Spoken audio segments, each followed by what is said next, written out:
ಹೇಳಿದ್ರಲ್ಲ, ಈಗಾಗಲೇ ಹೇಳಿದ್ದೀವಿ. 3 ವರ್ಷ ಮಾಡಿದ ಅನುಭವ ಇದೆ. ಮತ್ತೆ ಹೊಸ ತೊಂದರೆ 2 ವರ್ಷ ಬೇಕಾದ ಕಂಟಿನ್ಯೂಲಿಕ್ಕೆ. ಹೆಚ್ಚುವರಿಗೇನಿಲ್ಲ. ಹಾಂ, ಹೆಚ್ಚುವರಿ ಕೇಳಿದ್ದು ಸ್ಪೋರ್ಟ್ಸ್ ಕೇಳಿದ್ದೀನಿ ನಾನು ಅಷ್ಟೇ.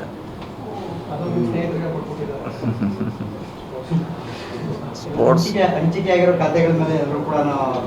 ಅದೇನು ಸಣ್ಣದಿದೆ ಕೂಡ ಅಂತ ಹೇಳಿದ್ವಿ, ಅದು ಆಲ್ರೆಡಿ ಕೊಟ್ಟುಬಿಟ್ಟಿದ್ದಾರೆ. ಮುಗಿದಿತ್ತು. ನಾನು ಮೊದಲಿಂದ ಸ್ಪೋರ್ಟ್ಸ್ನಲ್ಲ, ಈಗೂ ಕಂಡಕ್ಟ್ ಮಾಡಿದ್ರಲ್ಲ ಸ್ಪೋರ್ಟ್ಸ್. ನಾನು ಅದು ಕೊಟ್ಟರೆ ರಾಜ್ಯ ಮಟ್ಟದಲ್ಲಿ ಮಾಡ್ಬೋದು ಒಂದು ದೊಡ್ಡ ಕ್ರಾಂತಿ. ನಮ್ಮ ಜಿಲ್ಲೆಯೆಲ್ಲ ಮಾಡ್ತೇವೆ. ಪ್ರತಿ ವರ್ಷ 50 ಲಕ್ಷ ರೂಪಾಯಿ ಖರ್ಚು ಮಾಡ್ತೀವಿ. ಸರ್ಕಾರ ಮುಂದಾದ್ರೆ ನಂಬರ್ 1 ಮಾಡ್ಬೋದು ಸ್ಪೋರ್ಟ್ಸಲ್ಲಿ ಕರ್ನಾಟಕ.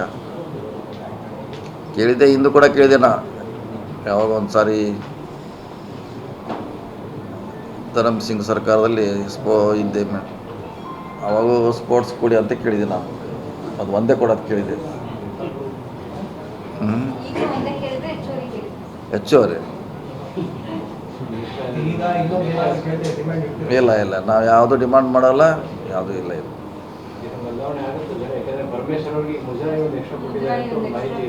ಹಾಂ, ಕೇಳಿದ ಅಷ್ಟೇ. ಈಗ ಆಲ್ರೆಡಿ ಕೊಟ್ಬಿಟ್ಟಾರೆ, ಅದೇನು ಪ್ರಶ್ನೆ ಇಲ್ಲ. ಈಗ ಅವರು ಬಹುಶಃ ಕೇಳಿ ತೊಗೊಂಡಾರೆ. ಬಹುಶಃ ಅವರು ಸ್ಪೋರ್ಟ್ಸ್ ಮಾಡ್ತಿರ್ತಾರೆ. ಅವರು ತುಮಕೂರಲ್ಲಿ ಅವ್ರ ಕಾಲೇಜ್ನಲ್ಲಿ ಸ್ಪೋರ್ಟ್ಸ್ ಕಂಡಕ್ಟ್ ಮಾಡ್ತಿರ್ತಾರೆ. ಬಹುಶಃ ಅದಕ್ಕೇನು ಅವರು ಕೇಳಿ ತೊಗೊಂಡಿರ್ಬೋದು.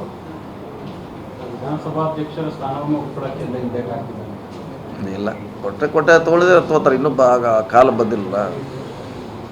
ಮಂತ್ರಿಯಲ್ಲಿ ಯಾರು ಉಳಿತಾರೆ ಸೀನಿಯರು ಕೊಡ್ತಾರೆ ಯಾರಿಗಾರು. ಅದು ಒಂದು ಒಳ್ಳೆ ಪೋಸ್ಟ್ ಅಲ್ಲ, ಅದೇನು ಸಮಸ್ಯೆ ಇಲ್ಲ.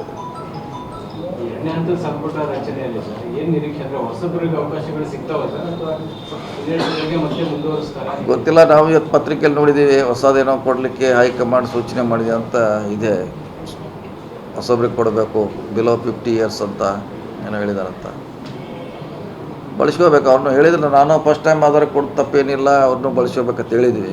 ಆದರೆ ಈಗ ಅವ್ರ ಮಾನದಂಡ ಏನಿದೆ ಗೊತ್ತಿಲ್ಲ ನಮಗೆ.